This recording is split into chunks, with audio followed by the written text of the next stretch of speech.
quero mencionar qual será o tema dessa noite. E preste muita atenção. O tema: sarados pela graça. Você pode repetir?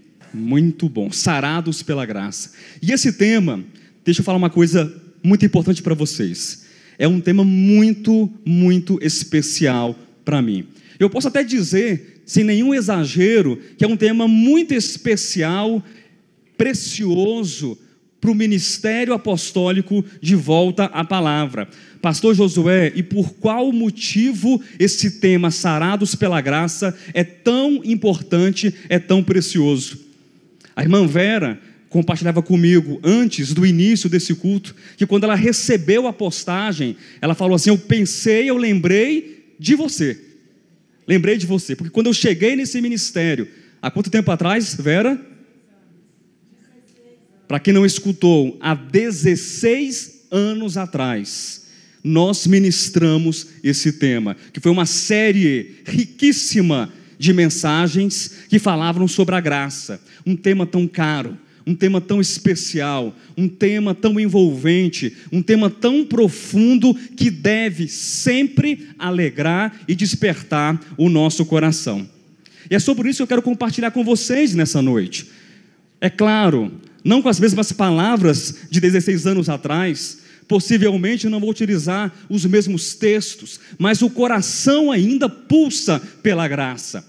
O meu coração ainda arde quando eu falo da graça do Senhor. E eu espero, de fato, que o seu coração também arda ao ouvir a respeito da graça do Senhor. Sarados pela graça.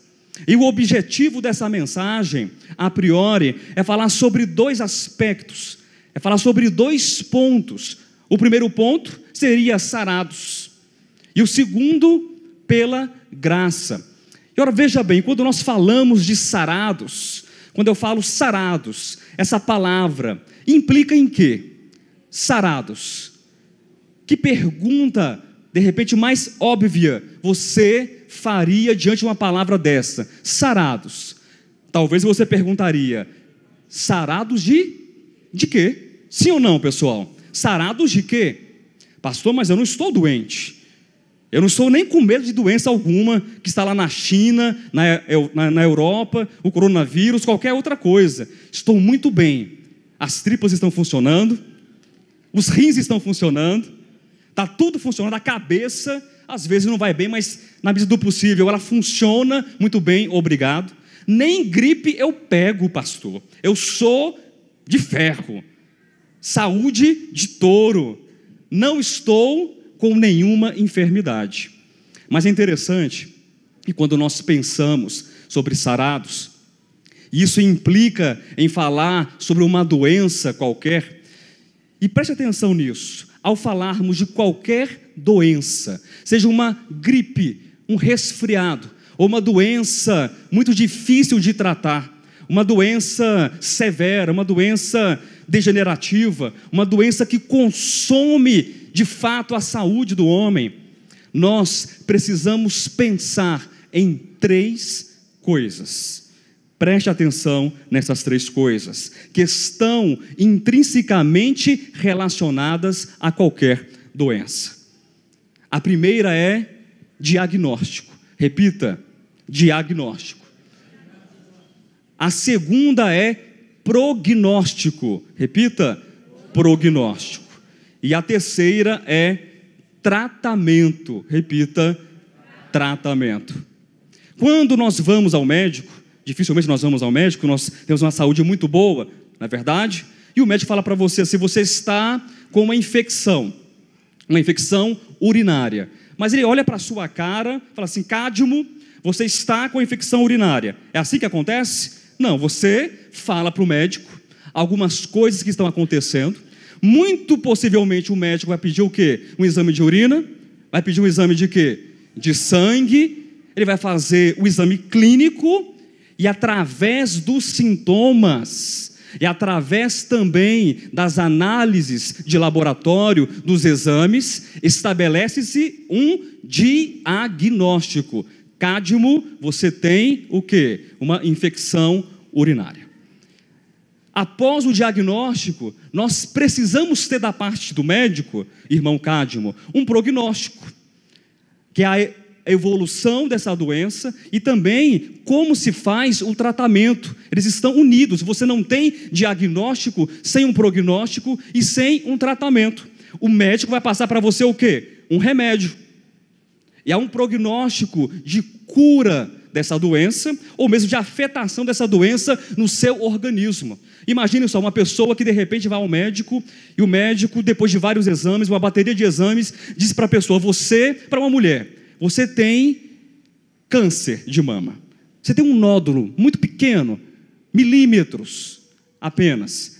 O prognóstico é positivo, porque está no início. Então o tratamento, ele vai ser, apesar de difícil, mas é positivo o prognóstico. E a mulher olha para o médico, coloca a mão na cintura e fala assim, doutor, não vou fazer isso não. Eu vou para casa, eu estou muito bem, não estou sentindo nada, apesar que o diagnóstico diz que eu tenho câncer, mas eu não vou. O que você acha de uma coisa dessa? Tem sentido? Essa pessoa tem juízo? Além de ter câncer, ela falta o quê?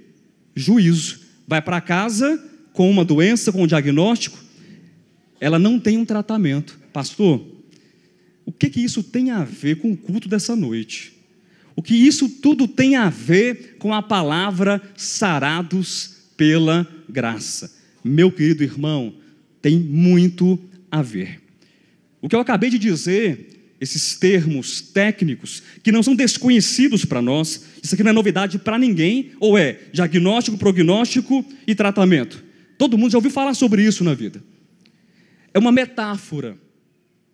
É apenas uma metáfora para falar de uma condição, de uma necessidade, de uma situação muito mais importante, mais profunda, de uma doença que infelizmente ela está presente em toda a humanidade.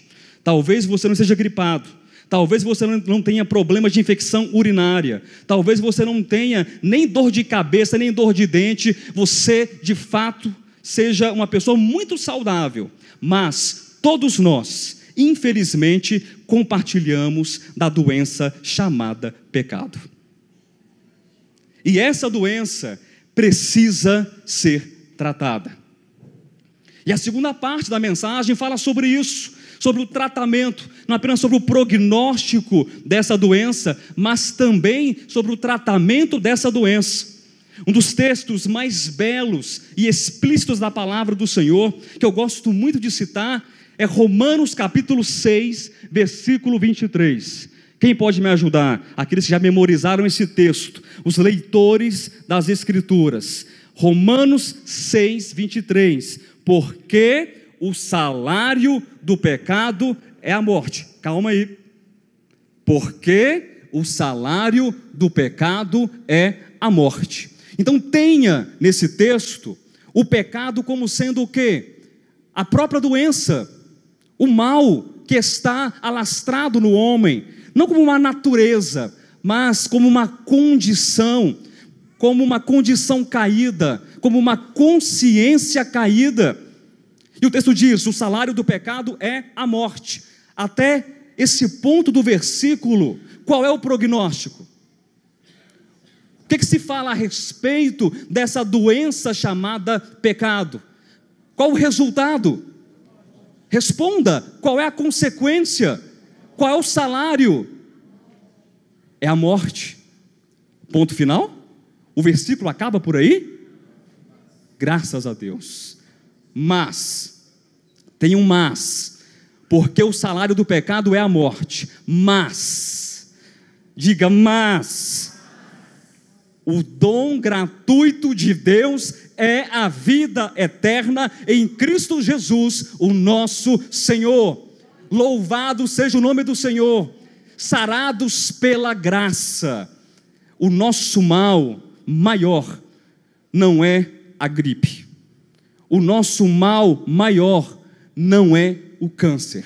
O nosso mal maior não é qualquer enfermidade que possa ser diagnosticada em laboratórios por tomografia, por raio-x, por exames clínicos. O maior mal que assola a humanidade é o pecado.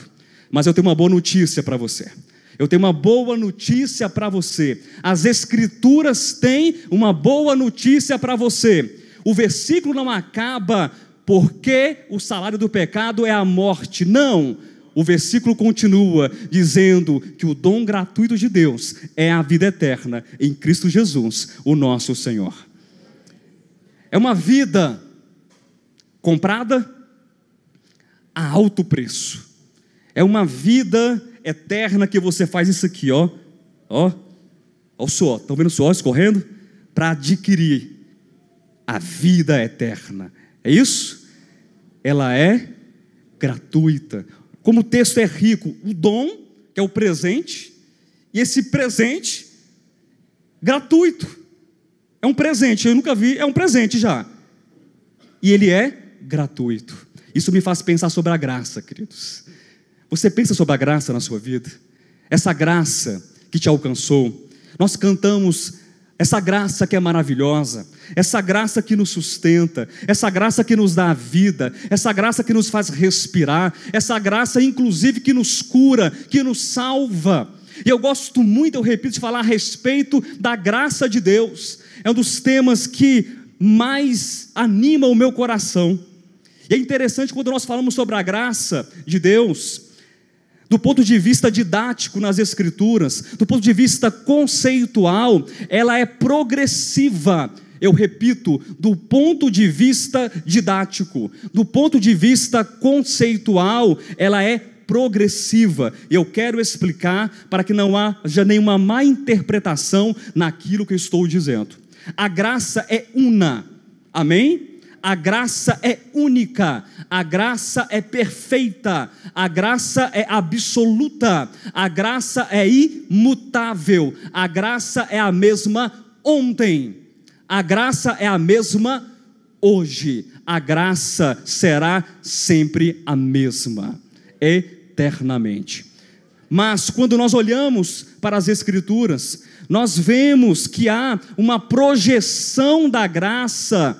Enquanto o conceito, ela é imutável, mas o homem vai se aproximando da graça. E a cada vez mais que ele se aproxima da graça, os seus olhos vão ficando mais claros, desanuviados. Ele vai enxergando essa graça.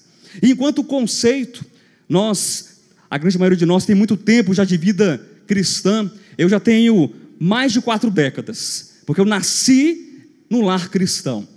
E eu ouvi na minha infância, durante toda a minha infância, e vocês também ouviram sobre isso, que a graça é o favor imerecido de Deus. Quem já ouviu esse conceito e essa expressão sobre a graça? Dezenas de vezes, centenas de vezes, milhares de vezes. Esse conceito está certo? Sim, está certo. A graça é o favor imerecido de Deus. Você merece? Você comprou? Você pagou, você trabalhou, é o dom gratuito de Deus, a vida eterna é o dom gratuito de Deus. O que você fez? Nada. A graça é o favor imerecido de Deus. É aquela graça que aparece para Abraão, velhinho, incapaz, impotente, e diz para Abraão assim: eu sou o Deus todo suficiente. Eu sou o El Shaddai, eu sou o Deus Todo-Poderoso, eu sou aquele que provê, eu sou aquele que sustenta, eu sou aquele que é a abundância infinita e absoluta. Abraão, anda na minha presença e ser perfeito. A graça enquanto um dom gratuito de Deus. Nós já ouvimos esse conceito, a graça é o favor imerecido de Deus. Mas há um outro conceito, nós vamos andando pelas Escrituras, e a gente vai tendo uma percepção maior e mais clara a respeito da graça. A graça também é o próprio Deus dado ao homem. Já escutaram esse conceito? Sim ou não? A graça é Deus dado ao homem. Pastor, eu nunca vi isso nas Escrituras. Você já viu sim? várias vezes. Talvez você não se recorde, ou não consiga fazer a ligação e a conexão. Quando nós chegamos nas páginas do Novo Testamento, já no primeiro capítulo do Evangelho de Mateus, nós vemos a genealogia de Jesus Cristo, que é traçada desde ali de Abraão, filho de Abraão, também filho de Davi, pertencente à casa real de Davi, e aquele menino que nasceria por divina concepção do Espírito Santo de Deus, ele receberia não apenas o nome de Jesus, o Salvador, ou cuja salvação é Jeová, ele também seria chamado de Emanuel, que quer dizer Deus conosco. A graça é Deus encarnado, a graça é Deus presente, a graça é Deus manifestado entre os homens, um Deus que falava com os homens, que comia com os homens, que estava entre os homens. Como diz João, a lei veio por intermédio de Moisés, mas a graça e a verdade ou realidade vieram por intermédio de Jesus Cristo. Mas prosseguindo ainda mais nas Escrituras, falando sobre a graça, é dito também que a graça, eu falo sobre o conceito, é o poder de Deus que se aperfeiçoa na fraqueza. Já leram sobre isso? Como assim, pastor Josué? A graça é um poder? Sim, a graça é o poder de Deus. Ela não é apenas um favor imerecido. A graça não é apenas o próprio Deus. A graça é Deus e o poder de Deus que se aperfeiçoa na fraqueza. O apóstolo Paulo registra na sua segunda carta aos Coríntios, quando estava sendo atormentado por um mensageiro de Satanás que o esbofeteava na sua face. Paulo ia para pregar o evangelho e ele era perseguido. Paulo estava em uma cidade e era perseguido, chicoteado, preso. Paulo não tinha paz. Imagina a situação daquele homem. Ele fala: Senhor, eu não aguento mais. Alguém alguma vez já falou isso para Deus? Já? Estou com fome, estou cansado, estou desesperado, não suporto mais essa dor. Não suporto mais essa tristeza, não suporto mais esse pecado que me consome, que está acabando comigo, não suporto mais esses problemas. Alguém, em algum momento da sua vida, já falou isso para Deus? Me ajude, eu não aguento mais. Se você falou, eu acredito que você tenha falado, você deve ter ouvido no seu coração e no mais profundo do teu espírito as mesmas palavras que Deus disse para Paulo: Paulo, Paulo, Paulo, a minha graça te basta, porque o poder de Deus se aperfeiçoa na fraqueza. Quando sou fraco e reconheço de fato a minha debilidade, a minha fraqueza, a minha inconstância, eu dou lugar à manifestação dessa graça, desse Deus, desse poder que se aperfeiçoa na minha fraqueza, do ilimitado que se aperfeiçoa no limitado, da grandeza que se aperfeiçoa no diminuto, do amor que se aperfeiçoa e nasce, é projetado naquele que perde em tantos momentos a percepção, o sentimento e o sentido do que é amor, do que é amar. Quando caímos, quando tropeçamos, quando falamos que nós não conseguimos mais, que nós não vamos dar conta, porque estamos sendo consumidos por esse pecado, que nos atordoa, que nos machuca, que nos caleja, que nos maltrata e que faz com que nós percebamos a nossa doença da alma.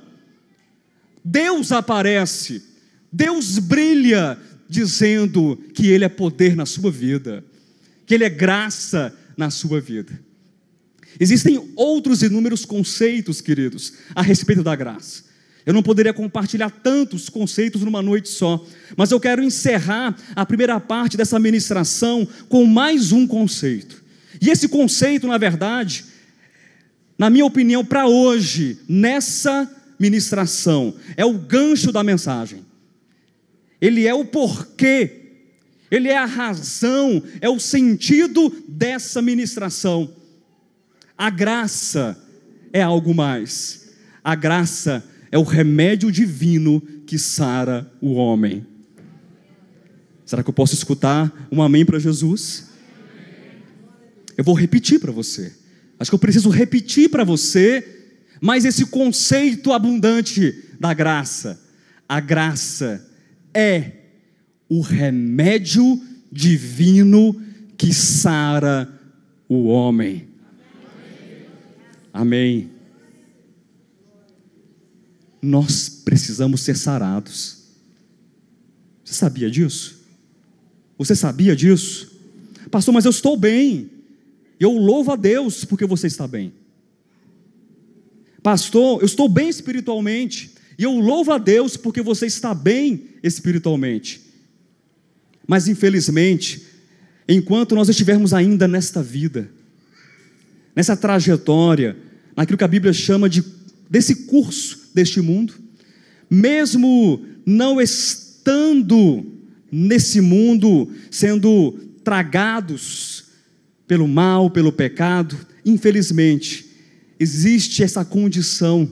É como um vírus, imagine só, um vírus latente, que ele desperta em um dado momento, você não sabia, mas ele está lá e ele desperta, é o pecado. Quantas vezes a gente perde a paciência, sem querer, ou querendo? Quantas vezes a gente xinga, pastor? Xinga. Sabe que pastor xingava não? Xinga também. Para você que não sabe, eu, Josué Argolo, Alexandre Rodrigues, somos seres humanos. Totalmente, e graças a Deus, somos seres humanos. Deus não mandou nenhum marciano para pregar para vocês, nem anjo. E aquela vez que você perde o jogo de cintura, sabe o que é isso? É o bichinho do pecado, que ele pula, é o diabinho que sai para fora da garrafa, e todo mundo vê esse diabinho, uns pequenininhos de 1,65 m, outros de 1,85 m, apesar que esses frascos pequenos guardam diabos maiores, acredito eu.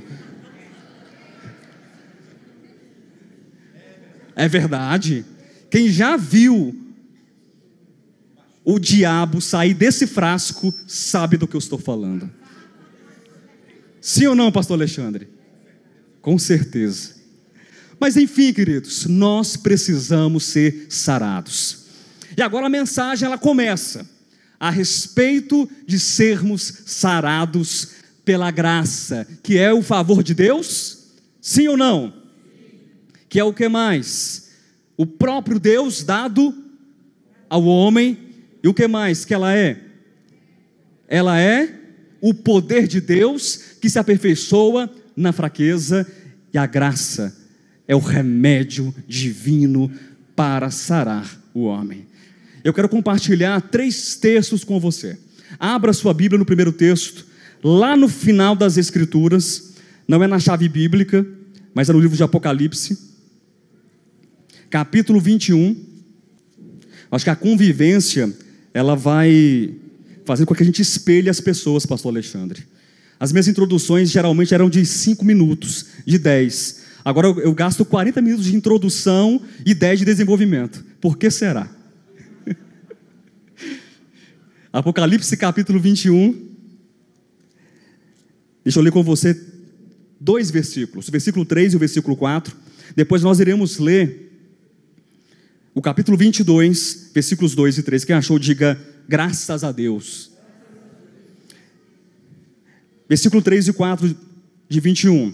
Então ouvi grande voz vinda do trono dizendo: eis o tabernáculo de Deus com os homens, Deus habitará com eles, eles serão povos de Deus, e Deus mesmo estará com eles. Esse texto te traz frescor? Esse texto te traz alegria? Te traz um sentimento de quê? De paz, de tranquilidade. E o texto ele aprofunda mais ainda, você quer ver? Olha o versículo 4. E esse Deus que estará no meio do seu povo, enxugará dos olhos toda lágrima, e a morte já não existirá, já não haverá luto, nem pranto, nem dor, porque as primeiras coisas passaram. É um texto que diz que o pecado não existirá mais, que a dor não existirá mais, que a morte não existirá mais, que a doença não existirá mais, que tudo aquilo que é perverso, tudo aquilo que é negativo, tudo aquilo que é nebuloso, que é trevoso, que é mal, não existirá mais. Glória a Deus por isso. Mas é muito interessante que quando nós entramos no livro do Apocalipse, especialmente nos capítulos 21 e 22, quando as cortinas do tempo se fecham, do tempo cronológico como nós conhecemos e estamos contando, e de fato nós colocamos os nossos pés na eternidade, e nós vislumbramos o novo céu e a nova terra, e nós vislumbramos a nova Jerusalém, que desce da parte de Deus, e Deus habitará no meio do seu povo. Nós vemos no capítulo 22, e preste atenção nesse texto, versículos 2 e 3, no meio da sua praça. Essa praça é a praça de qual cidade? Da Nova Jerusalém. No meio da sua praça, de uma e outra margem do rio, está a árvore da vida, que produz 12 frutos, dando o seu fruto de mês em mês, e as folhas da árvore são, olhe na sua Bíblia, e as folhas da árvore são, para o quê? Para a cura dos povos, nunca mais haverá qualquer maldição, nela estará o trono de Deus e do Cordeiro, os seus servos o servirão. Você percebeu que texto interessante?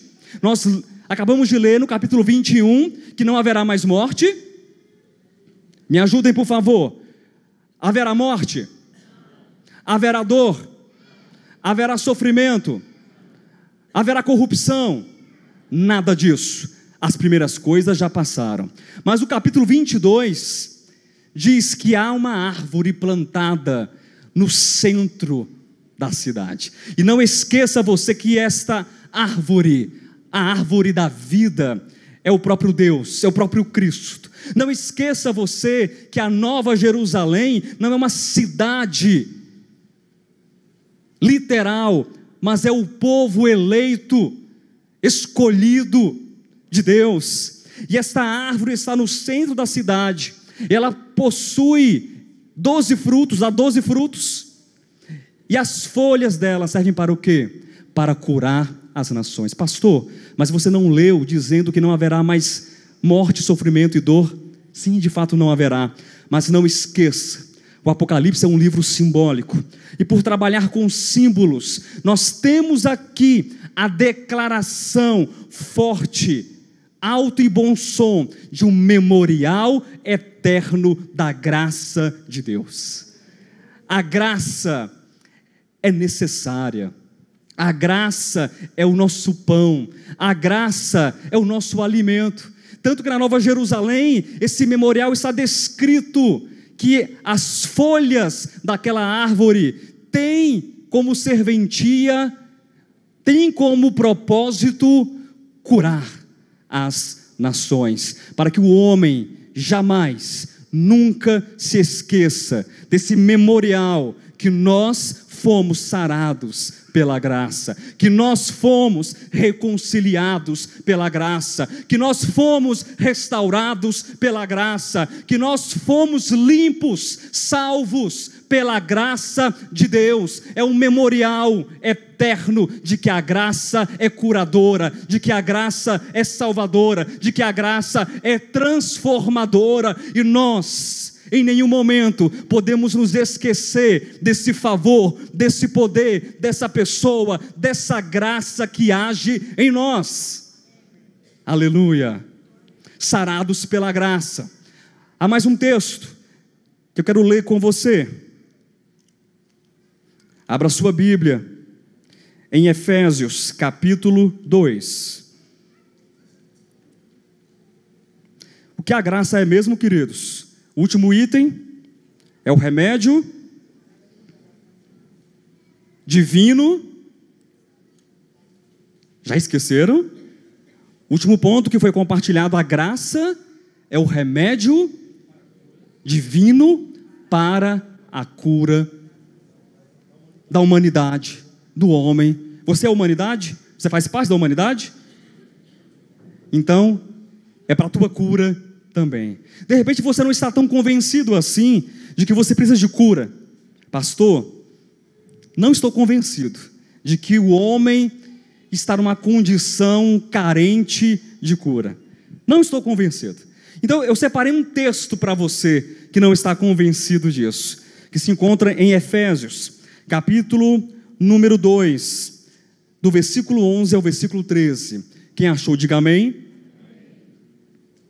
Diz o texto: portanto, lembrai-vos de que outrora, vós, gentios na carne, chamados incircuncisão por aqueles que se intitulam circuncisos, na carne, por mãos humanas, naquele tempo, preste atenção, vamos enumerar: estáveis sem Cristo.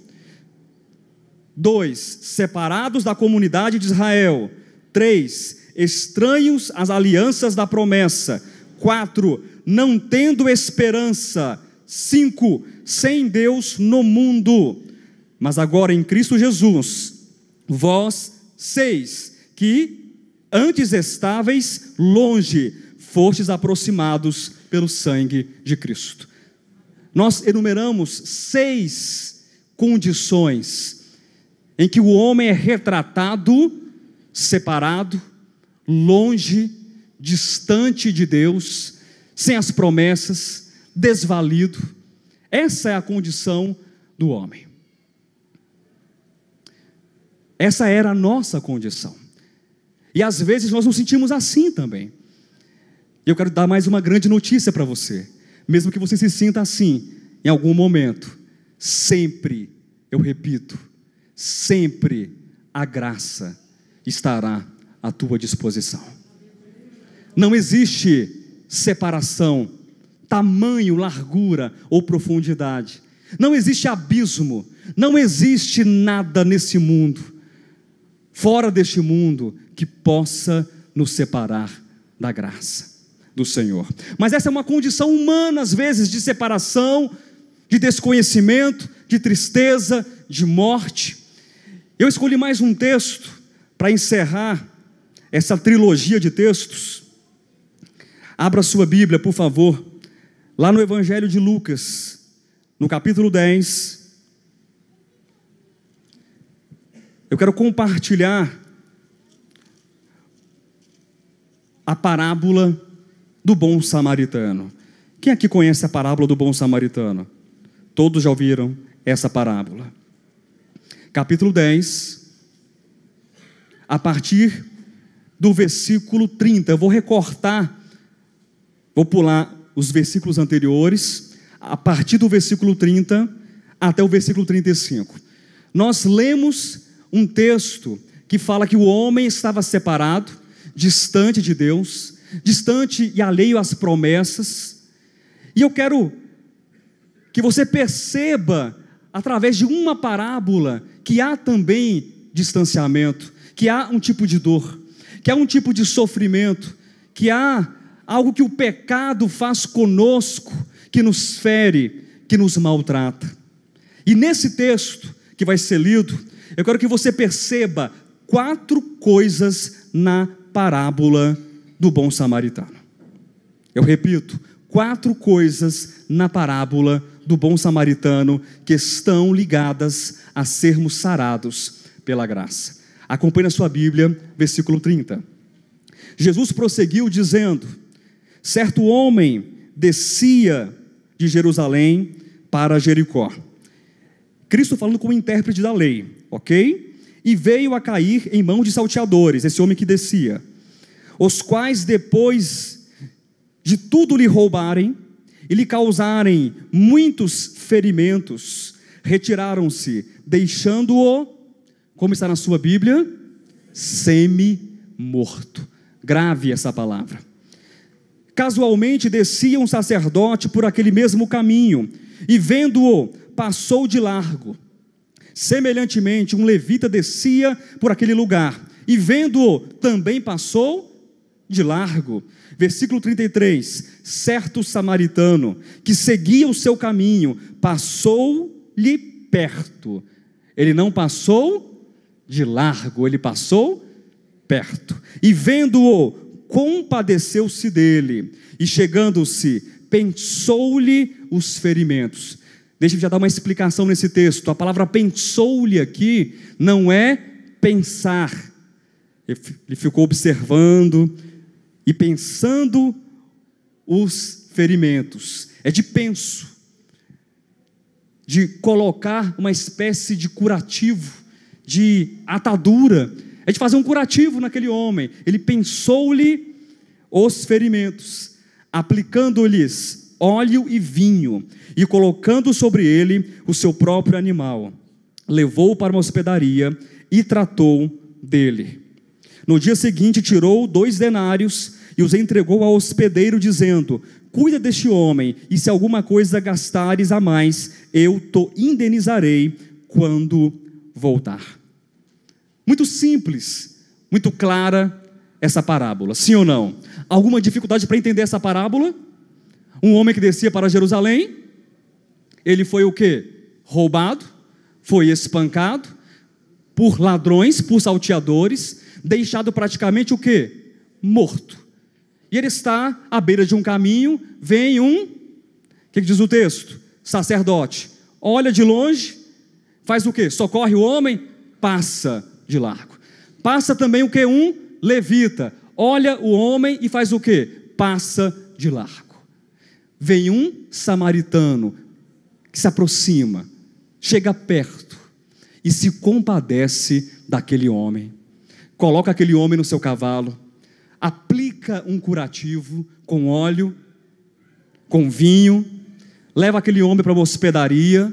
No dia seguinte entrega 2 denários ao hospedeiro, ao dono da hospedaria, e se alguma coisa faltar, eu voltarei e te pagarei. Apenas repetir a parábola. Primeira coisa que você precisa entender nessa parábola: nessa parábola existe um homem necessitado. Amém? Existe um homem necessitado. Esse homem na parábola é um judeu. Mas, como é uma parábola, nós podemos aplicá-la e podemos estender de um modo muito maior. Este homem pode ser um muçulmano. Este homem pode ser o quê? Um católico. Pode ser um hindu. Este homem pode ser o que mais? Um evangélico. Este homem pode ser você. Até o evangélico. Esse homem, ele simplesmente representa a humanidade que foi roubada, que foi espancada, que foi maltratada, apesar que o homem se entregou ao próprio espancamento. O homem que foi criado perfeito, foi criado reto, depois da sua queda, ele se entrega a uma vida de devassidão, a uma vida de pecados, a uma vida de separação. E quanto mais o homem está nessa vida de separação, de distanciamento, mais e mais ele tem apanhado do diabo, mais e mais tem apanhado do pecado, mais e mais o seu coração tem sido laçado. Sim ou não? Essa é a condição da humanidade. E não poucas vezes também a nossa condição, mesmo na igreja, nós nos sentimos caídos na beira de um caminho. E passa um, e passa outro, e passa o terceiro, e passa o quarto, passa o quinto, e ninguém olha. E nós estamos ali, sentindo os sintomas, sentindo as consequências, provando as mazelas da corrupção, da morte, da dor e do pecado. E bate aquele desespero, porque nós nos lembramos da queda, E nós percebemos que nós fazemos, infelizmente, pelo lado negativo, de parte dessa história, da queda. Adão caiu, mas eu também caí. Adão não caiu sozinho, eu caí junto com ele. Eu estava lá também, caindo com ele. Eu estava lá também, comendo do fruto da árvore do conhecimento do bem e do mal. Todos nós estávamos nos tornando separados de Deus, nos tornando inimigos de Deus, nos tornando independentes de Deus, egoístas, avarentos, mentirosos. Isso dói ouvir, sim ou não? Uma condição e uma consciência separada de Deus e caída, mortos em delitos e pecados, como diz o texto de Efésios capítulo 2, como Lázaro que estava ali sepultado há 4 dias, lembram? João capítulo 11, morto, e mesmo após a ressurreição, Jesus ressuscita Lázaro. Como é que Lázaro sai daquele túmulo? Depois que Cristo fala para tirarem a pedra, Lázaro sai cantando, sorridente e pulando. É assim que Lázaro sai? Ele sai o quê? Mumificado. Ele sai amarrado ainda, e Jesus Cristo ordena: soltai-o, desamarrai-o, tirem as amarras. Nós precisamos ser desamarrados. Diga para o irmão que está perto de você: você precisa ser desamarrado. Pastor, essa palavra não é para mim não, pastor. Está tudo muito bem, não tem nenhum problema, pastor.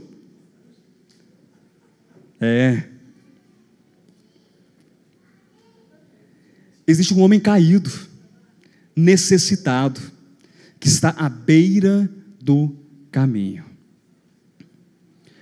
Há um texto de Isaías, capítulo 59, versículo 2, que diz assim, é um texto que fala a respeito da condição de Israel, mas nós podemos entender enquanto uma condição do homem, que são as vossas iniquidades que fazem separação entre mim, o Senhor, e vós. Já leram esse texto? Parafraseando, diz mais ou menos assim: o que é que nos separa de Deus? O que é que nos separa? As nossas iniquidades. Sabe qual a maior iniquidade do homem? A maior é achar que ele não precisa de Deus. Essa é a maior iniquidade. Achar que eu posso tocar a minha vida sozinho, sem Deus. Um homem que é orgulhoso desse modo, um homem que se comporta, que pensa, que sente, que age, que vive desse modo, ele não passa de um judeu que apanhou, que foi roubado e está na beira do caminho. E não importa, eu falei judeu, mas pode ser qualquer um. Apenas para falar da parábola, pode ser qualquer um. Independência gera isso no coração. É a pior das iniquidades. Mas no texto que nós lemos em Lucas, existem muitas outras coisas.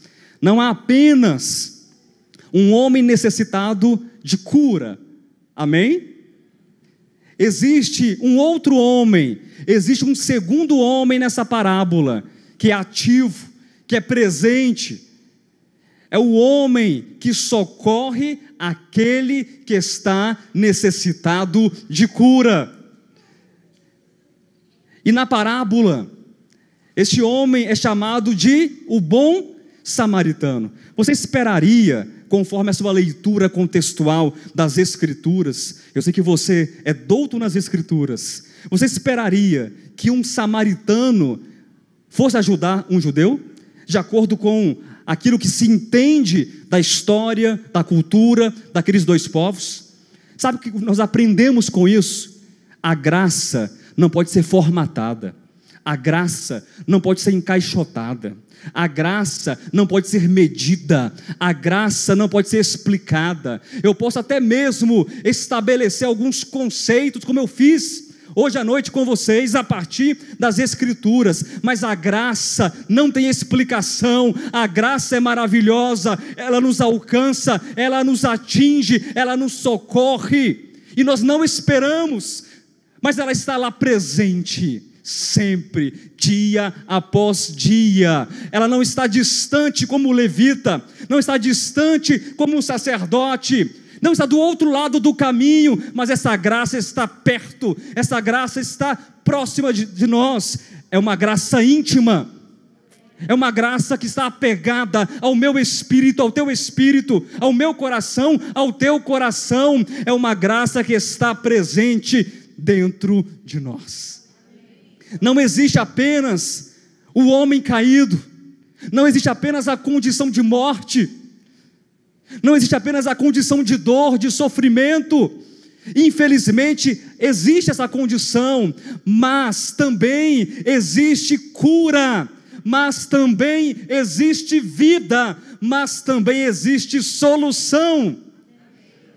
E esse texto, essa parábola nos fala sobre isso, desse samaritano, desse bom samaritano que representa em símbolo nessa parábola o próprio Cristo de Deus. Vamos ler o versículo 35 e 36.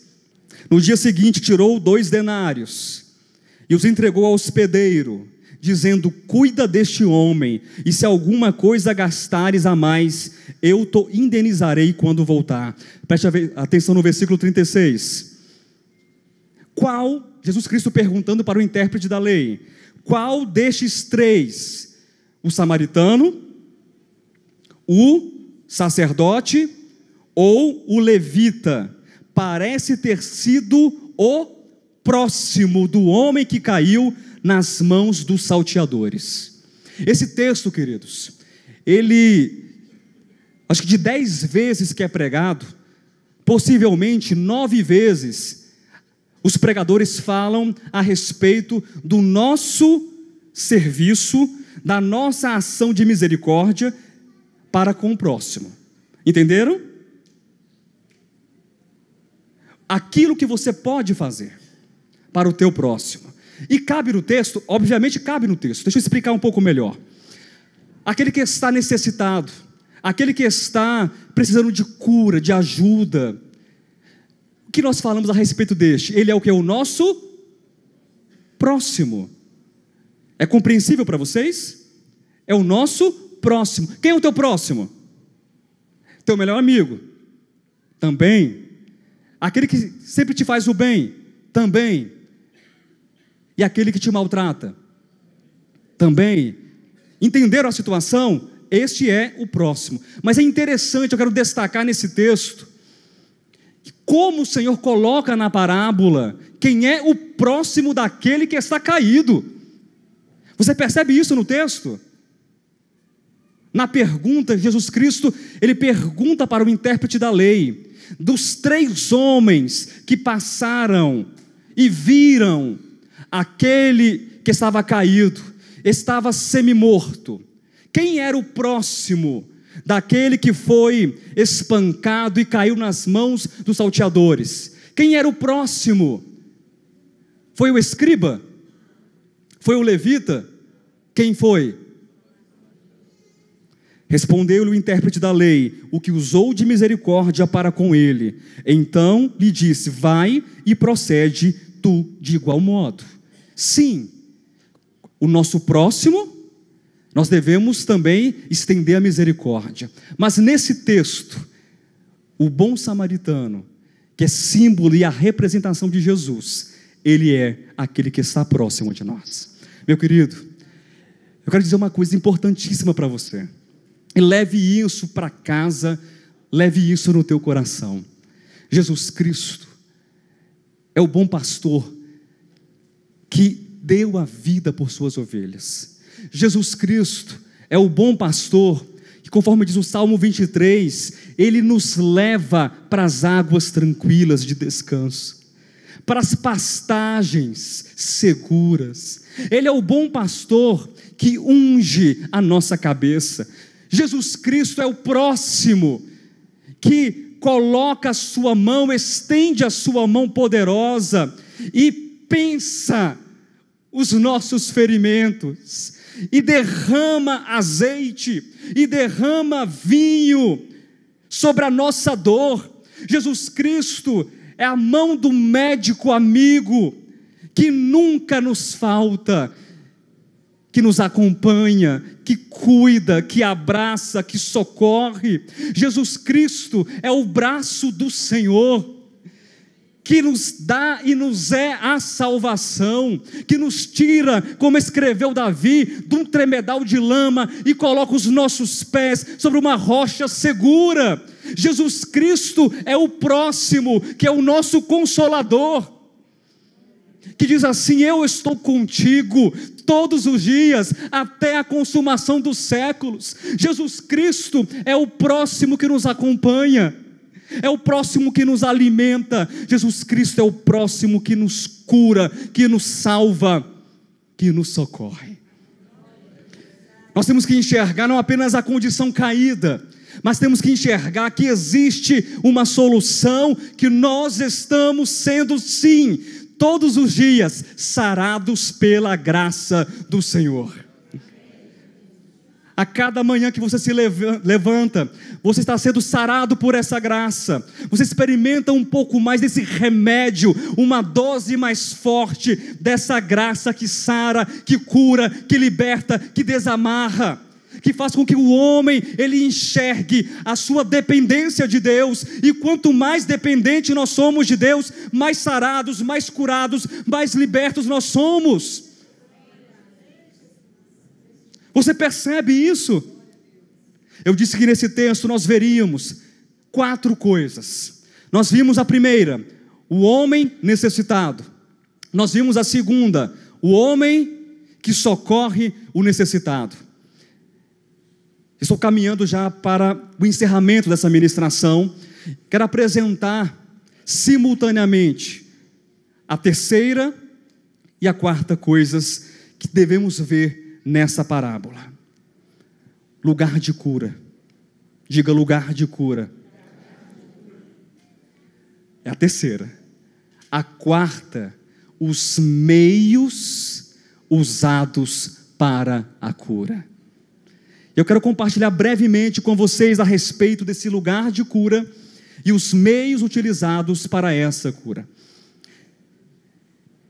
Existe uma certa discussão teológica que, a meu ver, sem pé, sem eira, nem beira, sem cabeça, que não tem valor algum, que ficam disputando para saber que lugar de cura é esse, pastor Alexandre.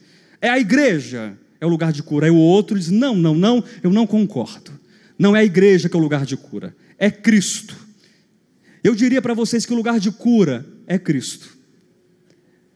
E eu também digo para vocês que o lugar de cura é a igreja. E por que eu posso dizer que o lugar de cura, essa hospedaria, é tanto Cristo quanto também a igreja? Porque não existe cura sem Cristo. Não existe cura sem Cristo, amém? O nosso ambiente de cura é Cristo. O nosso ambiente de salvação é Cristo.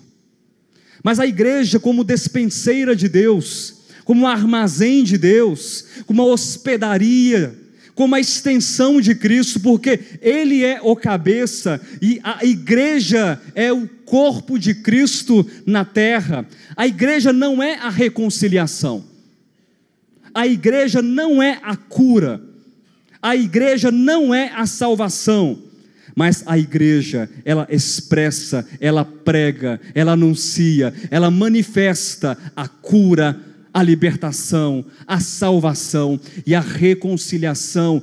Nós que somos do ministério da reconciliação. Todas as vezes que a igreja, que uma igreja na sua expressão local, ela faz isso, ela também se torna um ambiente de cura. Por que estou dizendo isso?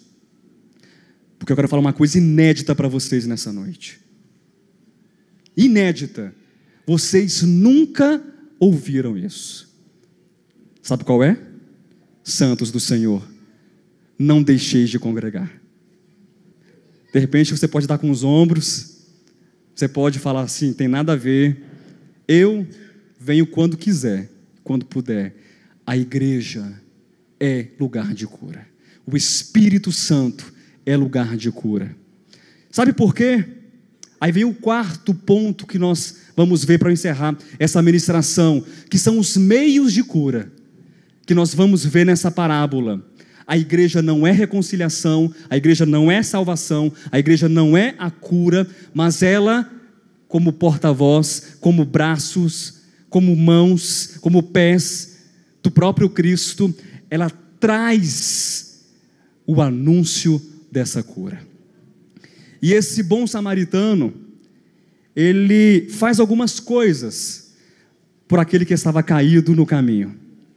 Diz o versículo 34 e o versículo 35, eu estou quase acabando, permitam mais uns 5 a 10 minutos do tempo de vocês, amém? Vocês permitem mais uns 5 a 10 minutos?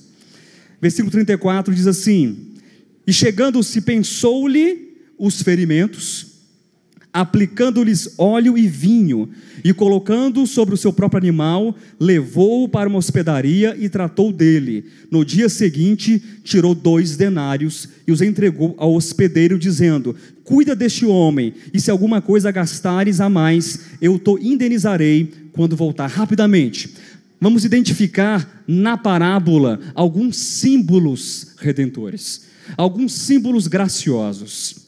Deixa eu compartilhar com você. Nesse texto está escrito 2 denários. 2 denários. Nesse texto está escrito vinho. Nesse texto está escrito óleo. Nesse texto também está escrito um animal. Um animal de carga, muito possivelmente fosse um burrico, um burrinho que servia muito naquele tempo. Vamos começar pelo burrinho, pelo burro, pelo animal de carga. Não diz o texto que é um burro, mas um animal. O animal de carga na Bíblia, ele simboliza o serviço. O serviço. Há um texto que eu adoro, esse texto, João capítulo 5, versículo 17, quando Cristo diz para os judeus, para os fariseus: o meu Pai trabalha até agora, e eu estou aqui olhando o meu Pai trabalhar, porque o meu Pai sabe o que faz, e eu vou ficar observando. Lembram desse texto? Podem completar o texto para mim? O Pai trabalha e Jesus Cristo trabalha. Jesus Cristo trabalha que horas? Sempre. O serviço de Cristo é esse, é o serviço da graça. Eu li um texto no início dessa reunião, Lucas 19, versículo 10. O Filho do Homem, porque o Filho do Homem veio buscar e salvar o perdido. O trabalho de Jesus Cristo é salvar e buscar o perdido. Esse é o serviço que é representado simbolicamente pelo animal. Há um serviço que está sendo executado. E principalmente, especialmente na sua vida, você é o canteiro, você é a obra de Deus e do próprio Cristo. Ele está trabalhando na sua vida. E como escreveu o apóstolo Paulo, aquele que começou a boa obra em vós, ele há de completá-la até o dia de Cristo. Amém? Nós temos também os denários, 2 denários, uma moeda muito comum naquele tempo, feita de prata, a prata símbolo da redenção. Cristo, ele é o Redentor. Os meios de cura é o trabalho, em primeiro lugar, do próprio Deus, do próprio Cristo, por intermédio da sua redenção. Nós estamos aqui não porque somos fortes, mas porque a graça e a redenção de Deus em Cristo Jesus nos sustentam, nos capacitam todos os dias das nossas vidas. Nós somos sustentados pela redenção. Nós somos o fruto da redenção. Nós somos filhos da redenção. Mas também o texto diz que existe vinho, símbolo do próprio sangue de Cristo que foi derramado. Semana que vem será a reunião do quê? Do partir do pão. Eu quero que você pense sobre isso. Eu quero que você pense naquilo que Cristo pensou sobre você. Entenderam? Eu quero que você pense naquilo que Cristo pensou sobre você. O que foi que Ele pensou sobre você? Ele pensou sangue. Ele pensou vinho. Ele derramou o seu próprio sangue sobre a tua alma, sobre o teu espírito, para nos limpar, para nos purificar. E é por isso que somos curados, e somos salvos, e somos sarados. E o óleo que é derramado, símbolo do Espírito Santo. Símbolo do Espírito Santo. Jesus Cristo, quando foi ferido na cruz por um soldado com a lança, saiu o quê? Duas coisas: o sangue e a água, que também é símbolo do Espírito Santo. Mas eu quero remeter esse símbolo desse óleo, retratando o Espírito Santo, lá para Gênesis capítulo 1, versículo 2. Diz o primeiro versículo que no princípio criou Deus os céus e a terra. E o versículo 2: a terra, porém, estava sem forma e vazia, e o Espírito de Deus pairava sobre a face do abismo, ou sobre a face das águas. Eu não sei se você sabe disso, mas o texto, no sentido original, do verbo pairava, ele tem um sentido muito diferente do que a gente pensa. O Espírito pairando, ele pode ser explicado, ele pode ser mencionado como se fosse uma ave, chocando os seus ovos sobre um ninho. Você entendeu? Pastor, que relação isso tem com a minha vida? Você, entenda isso, num bom termo, está sendo chocado por Deus. Você está sendo gerado por Deus. Você está sendo transformado por Deus. As águas de morte que ainda existem dentro de mim, dentro de você, Henrique, as águas de morte que ainda existem dentro de você, Neto, elas estão sendo cobertas e transformadas pelo chocar transformador do Espírito Santo de Deus. Nós estamos sendo curados, salvos e sarados pela graça. Nós precisamos entender que o diagnóstico que foi feito desde a queda do homem é que o homem, ele é pecador. Você sabe disso. Nós somos pecadores. Há sintomas. A Bíblia está repleta de textos que falam sobre os sintomas da queda, do pecado e da morte que está entranhada em nós. Mas nós temos que entender que há um prognóstico em Cristo, e o prognóstico é favorável. O prognóstico é positivo. Quando os médicos dessa vida olham para alguém que está no estado terminal, e a ciência não dá conta, e a medicina não pode recuperar, não pode trazer a saúde, o que o médico fala para essa pessoa? O quê? Por mais jeitinho que o médico tenha, gente, o que o médico fala? Ele pode dar 1000 voltas, mas o que o médico fala para um caso terminal? Você não tem jeito. O seu prognóstico é a morte. Mas aquele que está em Cristo, diga: eu estou em Cristo. Aquele que está em Cristo, diga: eu estou em Cristo.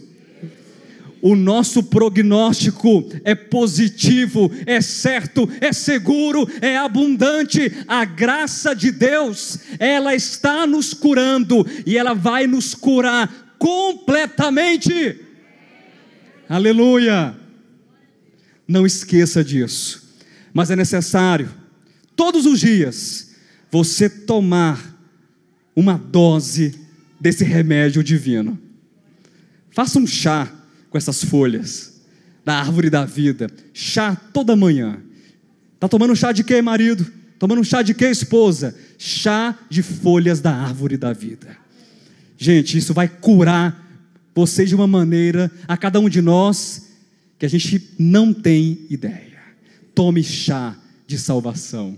Tome remédio de graça, de cura, de perdão, de reconciliação. Esse é o nosso prognóstico. Jesus Cristo é o nosso Senhor. Aplauda aquele que nos sara.